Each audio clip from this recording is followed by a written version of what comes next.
اللهم صل وسلم وبارك عليك يا حبيبي ويا سيدي يا رسول الله.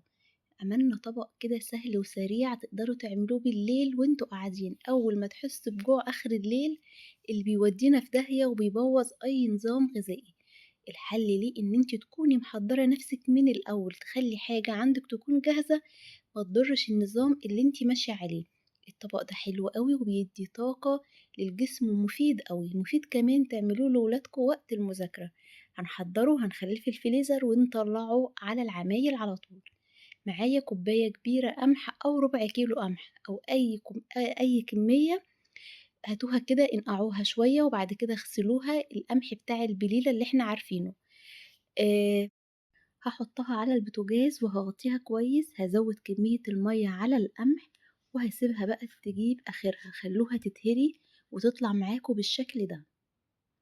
هاخد كده كبشتين، والوصفة دي مناسبة جدًا للناس اللي عاملة دايت أو الناس اللي عندها سُكّر، بجد الناس كمان اللي مش بتحب الحاجة مسكّرة، في ناس كده جسمها مش بيقدر يتحمّل الحاجة المسكّرة ويتعب منها. اعملوا الوصفة دي وتقدروا، في حاجات هاقول لكم تقدروا تستغنوا عنها وحاجات أساسية. إيه بقى اللي هاحطه على الوصفة؟ أنا خدت كبشتين من القمح المهري المسلوق، هاحط عليهم معلقتين من الشوفان المطحون، هيضاعفوا معايا الكمية، يعني الكبشتين اللي أنا خدتهم هيعملوا معايا طبقين حلوين. طيب هاحط إيه عليهم تاني؟ حطيت معلقتين شوفان، هاحط إيه كمان؟ هاحط بديل السكر اللي عندكم تستخدموه، أنا استخدمت نوع السكر اللي عندي، مرضتش أحط عسل لأن الدكتور مانع استخدام العسل للناس اللي عندها دايت على فكرة، كمان انتوا هتستخدموه بالليل فسامح للسكر الدايت إن انتوا تستخدموا بالليل عادي سكر دايت، إنما أي حاجة عسل سكر عادي بيكون غلط. حطي بقى هنا، أنا استخدمت كيسين أو 3 أكياس تقريبًا، ما استخدمتش كتير للوصفة اللي أنا عاملاها، يعني عملت معايا طبقين حلو وسهل وسريع مناسب للدايت بكيسين من السكر أو 3. ينفع طبعًا تحطي عسل براحتك، ينفع تحطي سكر عادي، بس أنا باقول لكم على الصح، عشان خاطر لو ماشيين على نظام ماشيين عليه ما تبوظوش النظام بتاعكم.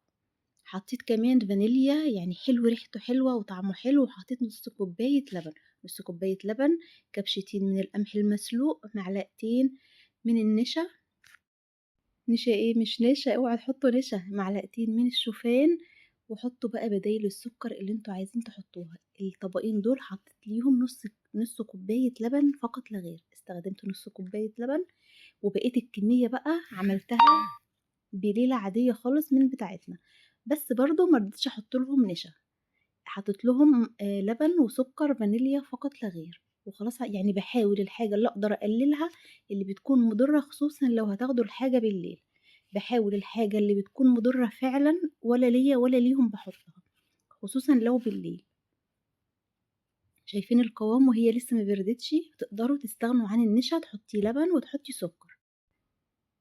قوامها حلو أوي وطعمها جميل، مشبعة، بتقعد في المعدة وقت طويل، هتاخدوها كده بعد العشا أو بديل العشا، يعني فعلًا بصراحة لو ماشيين على دايت خدوها بديل العشا، بديل علبة الزبادي وثمرة الفاكهة، هتقعد في معدتكم وقت إن شاء الله بإذن الله لحد تاني يوم. ودي البليلة حطيت برضه كمية لبن قليلة عشان خاطر ما احطش نشا ويكون قوامها مضبوط، حطيت سكر، حطيت فانيليا وعملتها لهم هُم بقى. حاولي على قد ما تقدري تقللي الحاجة المضرة، يعني بجد حاولي، الموضوع بقى رخم أوي، جميع الوصفات اللي بقت داخلة في يومنا بقت مضرة، فإحنا بنحاول نعمل حاجات تكون مفيدة. ادعموا المحتوى الكويس، ادعموا الوصفات السهلة الصحية، بجد الحاجة الصحية اللي طعمها حلو دي تستحق الدعم. لو عجبكم الفيديو حطوا لي لايك للفيديو واشتراك في القناة لو لسه ما اشتركتوش. البليلة بتاعتي والبليلة بتاعتهم ايه رأيكم بقى؟ طعمها حلو قوي، قوامها جميل.